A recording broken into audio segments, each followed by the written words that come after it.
जय हिंद दोस्तों, मैं क्लास डॉक्टर आकाश तिवारी आप सभी का बहुत बहुत स्वागत करता हूं। तो आप लोग फौजी भाई हो, कैसे हो? तो आज से तो नया साल अब स्टार्ट हो गया है, तो आप सभी को हैप्पी न्यू ईयर। तो मैं आप लोगों के लिए 5 क्वेश्चन रोजाना लेकर आ रहा हूं और आप लोग उसका जवाब भी देते हो, बहुत अच्छा लगता है मुझे। तो आप मेरी एक और रणनीति है कि आप लोगों के लिए मैं एक जीके का पोर्शन भी लेकर आ रहा हूँ। तो एक तो वीडियो में डाल चुका हूँ, तो उसे भी आप देख सकते हो, वो रुक्मणी प्रकाशन से है। तो वो आप लोग भी उसका टेस्ट रोज दिया करो और अगर आपको अच्छा लगे तो उसे शेयर करो और अगर सब्सक्राइब नहीं की हो तो सब्सक्राइब भी करो।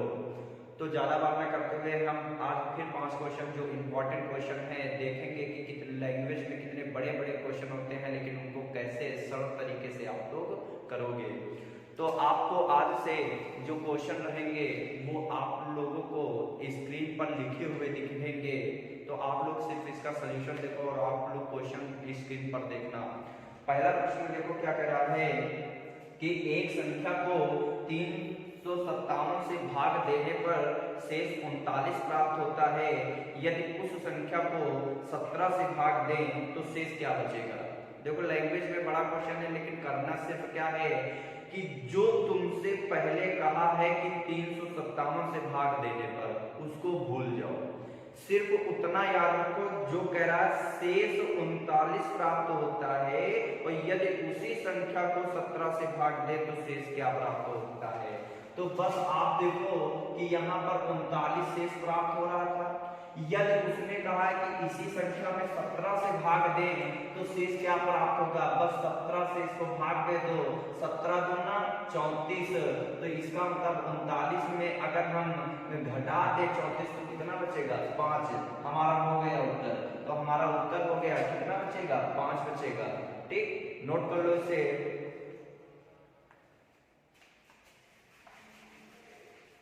अगला देखो प्रश्न क्या कह रहा है कि एक विद्यार्थी को किसी संख्या को 27 से गुना करने को कहा गया, तो दिवस उसने इसे 27 से गुणा कर दिया। यह उत्तर सही उत्तर से 405 अधिक है। तो जिस संख्या को गुणा करने के लिए कहा गया वह संख्या कौन सी है? आपने देखा प्रश्न कितना लैंग्वेज में बड़ा है, लेकिन इसे कैसे करोगे आप लोग देखो। आपने कहा कि कोई संख्या थी, मैंने कहा ठीक कोई संख्या थी जिसमें 27 से गुणा करने के लिए कहा गया था, लेकिन उसने त्रुटिवश उस संख्या में 72 से गुणा कर दिया। अब आप ही बताओ, अगर 27 से किसी भी संख्या में गुणा किया जाए और उसी संख्या में अगर 72 से गुणा कर दिया जाए तो आप ही बताओ वो हमारा आंसर बड़ा हो जाएगा कि नहीं हो जाएगा? बोलो। तो इसका मतलब 27 के बजाय उसने 72 से उस संख्या में गुणा कर दिया, तो बताओ कितना ज्यादा उसने कर दिया। तो इसका मतलब उसका जो आएगा वो 45 से ज्यादा उसका आएगा कि नहीं आएगा? बोलो। देखो 27 और 72 में अगर 27 घटाओगे तो 45 ही तो ज्यादा होगा। तो इसका मतलब कि उस संख्या में 27 की जगह 72 से गुणा करने से 45 से उसने ज्यादा गुणा कर दिया कि नहीं कर दिया? 45 से उसने ज्यादा गुणा कर दिया। तो इसका मतलब इनका डिफरेंस 45 ही तो आया है कि नहीं आया? लेकिन सवाल में जो अंतर है वो कितना है? वो 405 है कि नहीं है? बोलो। तो 45 गुणे x बराबर 405, इसका मतलब वो संख्या पूछ रहा था। तो आप जानते हो अगर यहाँ पर देखें 9 बना 45 चौक 36 4 40, इसका मतलब 9 बार पूरा पूरा कट जाएगा कि नहीं कट जाएगा? बोलो। इसका मतलब कि वो संख्या कौन सी थी? वो संख्या हमारी 9 थी। नोट कर लो इसे। 12 प्लेटों, तो यहाँ 12 प्लेटों और उसने कहा है 9 चम्मचों, तो यहाँ लिख दिया 9 चम्मचों का जो मूल्य दिए है वो आपका 339 रुपया है। तो कह रहा है कि तो 4 प्लेटों तथा 3 चम्मचों का मूल्य कितना होगा? इसका मतलब उसने कहा 4 प्लेट अगर हम लेने जाएं और 3 सिर्फ चम्मच खरीदें तो उसका मूल्य कितना होगा? बोलो। अच्छा एक चीज बताओ, पहले 12 लेने जा रहे थे, अब 4 लेने जा रहे हो, पहले 9 चम्मच लेने जा रहे थे, अब 3 चम्मच लेने जा रहे हो।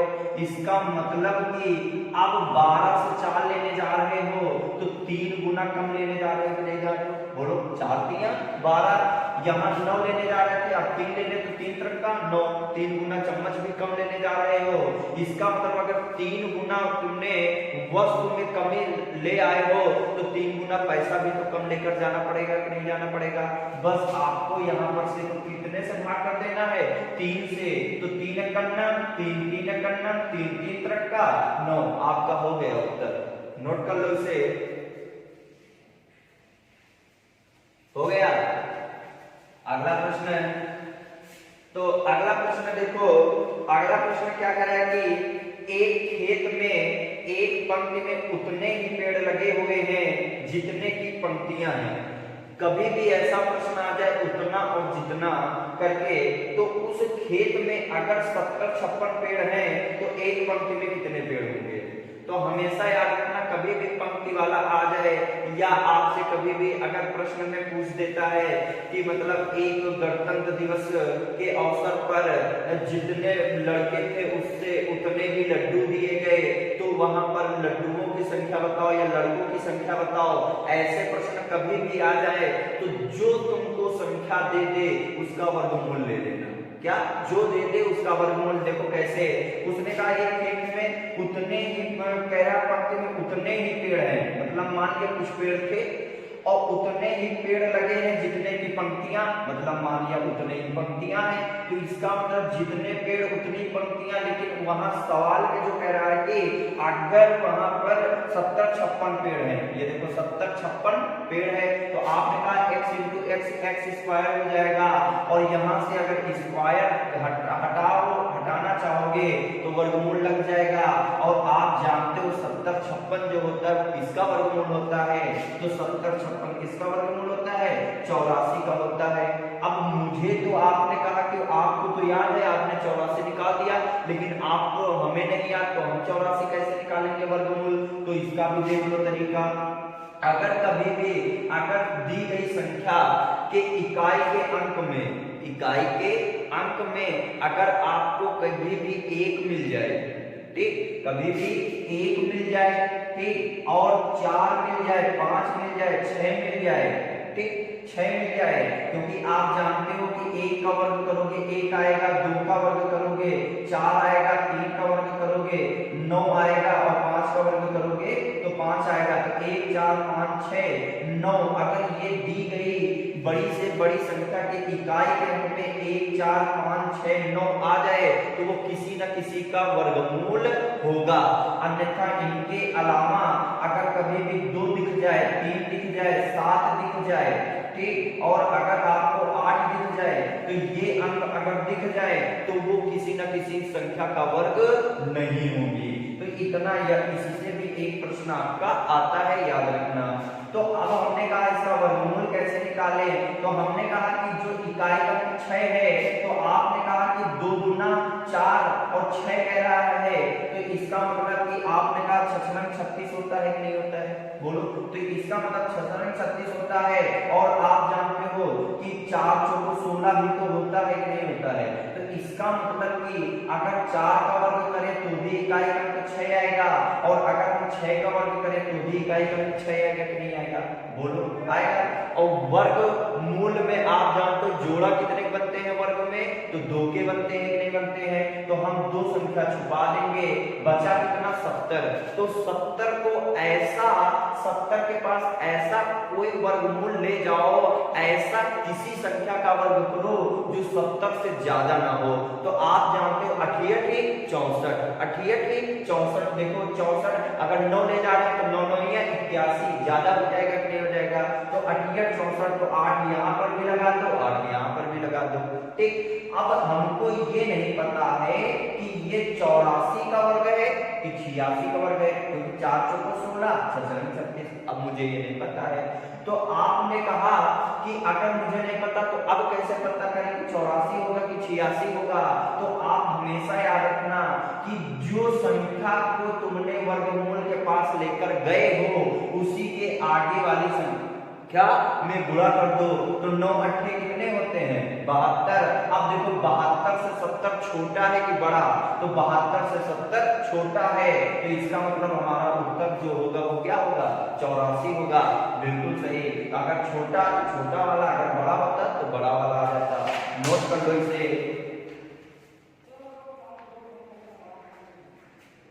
नोट हो गया। अगला देखते हैं, लास्ट प्रश्न इसका है, और लास्ट प्रश्न देखो कैसे। तो अगला प्रश्न क्या कह रहा है, तो सभी लोगों को पढ़ना है कि 3 क्रमागत प्राकृतिक संख्याओं का योग 225 है, तो वे संख्याएं क्या होंगी। अब 3 क्रमागत संख्याओं का जो योग दिए हैं, 3 संख्याओं का जो योग दिए हैं वो कितना दिए हैं, तो आपको दिए हैं 225। ठीक, अगर 3 संख्याओं का योग 225 दिए हैं तो आपको एक चीज माइंड में आता होगा कि यहाँ से हम मध्य वाली संख्या निकाल सकते हैं, और मध्य का मतलब आपको एवरेज का कुछ याद आ रहा है कि औसत बराबर होता है संख्याओं का योग बटे कुल संख्या। तो अगर हम यहाँ पर अगर दी गई संख्याओं का योग बटे संख्या कर दूं तो मुझे मध्य की संख्या पता चल जाएगी कि नहीं चल जाएगी, बोलो। एवरेज का मतलब मेंटेन करना, मध्य का मतलब क्या होता है कि वह संख्या जो दी गई संख्या के मध्य में आए। जैसे आपको 5 दे दे तो 2 आगे 2 पीछे, तो जो बीच में होगा वही तो होगा कि नहीं होगा, बोलो। तो उसी प्रकार 3 से इसको काटेंगे तो यहाँ पर कितना हो जाएगा 3 सत्ते 30 तिरपट 15। इसका मतलब प्राकृतिक संख्या है, प्राकृतिक संख्या मतलब लगातार पद होंगे, तो इसका मतलब इसके आगे 1 होगा और इसके पीछे 1 होगा, बोलो। तो 75 के बाद क्या आता है, आप कहोगे 76 आएगा। 75 के पहले क्या आएगा, आप कहोगे 74 आएगा, आएगा कि नहीं आएगा। तो इसका मतलब वे संख्याएं कौन कौन से होंगे 74 75 76 होगा कि नहीं होगा, बोलो। होगा। तो नोट कर लो इसे। अगर आपको आ गया है तो एक मैं प्रश्न आपको दे रहा हूं और उसका आप कमेंट बॉक्स में जवाब जरूर देना। जैसे इसी पर अगर ये समझ में आ गया तो आप अगला प्रश्न भी का जवाब जरूर देना। मैंने कहा 5 लगातार प्राकृतिक संख्याओं का योग, 5 लगातार प्राकृतिक संख्याओं का योग 225 है, तो संख्याएं ज्ञात करो, संख्याएं ज्ञात करो। तो ये अगर आपको प्रश्न आ जाए तो आप लोग कमेंट बॉक्स में जरूर जवाब देना।